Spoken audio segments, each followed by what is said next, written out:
Hi, everybody.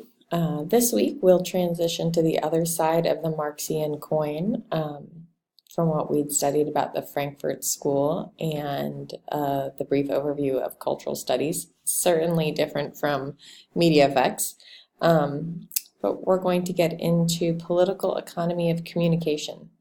With their focus on media institutions, economic structures, and politics, this should feel like a pretty significant shift from the subcultural popular cultural studies we learned about previously. In essence, political economy of communication looks at the money trail and the power formations behind the media, rather than focusing on mediated content in terms of signs and symbols, although it's difficult to divorce the two realms from one another. So as we continue from here, after this week, to get more back into content translation by subcultures, I hope you'll keep them both in mind. But again, this week, political economy. As you'll remember from week 3 and the Baron and Davis reading on the emergence of critical cultural studies and mass communication, political economists are interested in, quote, how processes of different production and distribution are economically and industrially constrained, end quote. As they also note, political economists ask, quote, why do some forms of culture dominate primetime television schedules, whereas other forms are absent? Does audience taste alone explain those differences, or can other, less obvious reasons be linked to the interests of economic institutions? End quote.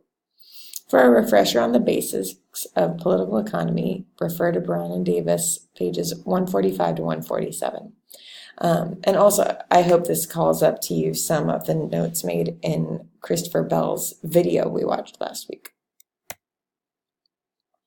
With that foundation in mind, this week we'll turn to an actual political economist. Dr. Vincent Moscow is Professor Emeritus of Sociology at Queen's University in Ontario, Canada. Moscow's definitive book on the political economy of communication is a go-to resource for those seeking to learn the history and fundamentals of the body of theory known as political economy of communication. This week you'll read a single chapter from his 2009 book, which focuses on a broad explanation of the field of political economy and its intellectual roots. Here are some definitions to take into that reading and just your general knowledge of political economy.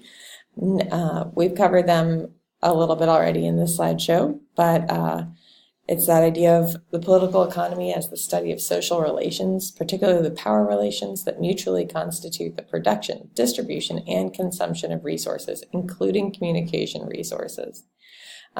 It's how the power and wealth are related to each other and how those are in turn connected to cultural and social life. Tried to get into how all of these influence and then are influenced by our systems of mass media, information, and entertainment, which is important to remember, especially going back to our thoughts about the Frankfurt School theorists and other critical theories, that entertainment is a learning tool and part of how we construct our world.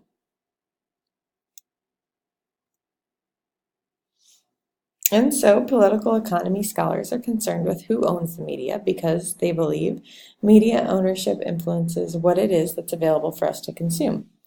If what is available for us to consume is limited by factors outside of our control, our values are therefore shaped by the influences outside of our control. Two ways that media companies and advertisers influence those values is via filter bubbles and clickbait.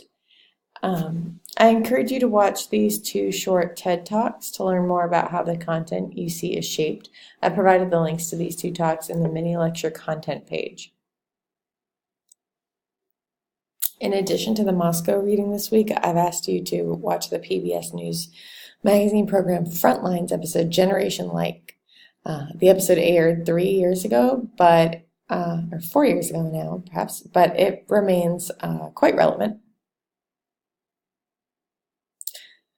In the episode, journalist David Rushkoff covers a number of the themes that are relevant to political economy. You consider this slide a bit of a watching guide for the episode, so take a few minutes to consider this.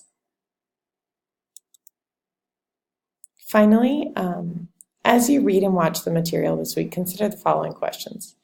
What do you think are the most compelling elements of a political economy of communication approach to media and communication?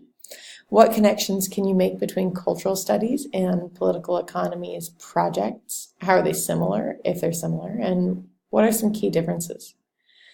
And lastly, how might a political economy of communication approach be useful to you in better understanding the audiences, groups, and individual with whom you come into contact professionally, personally, and in your communication life?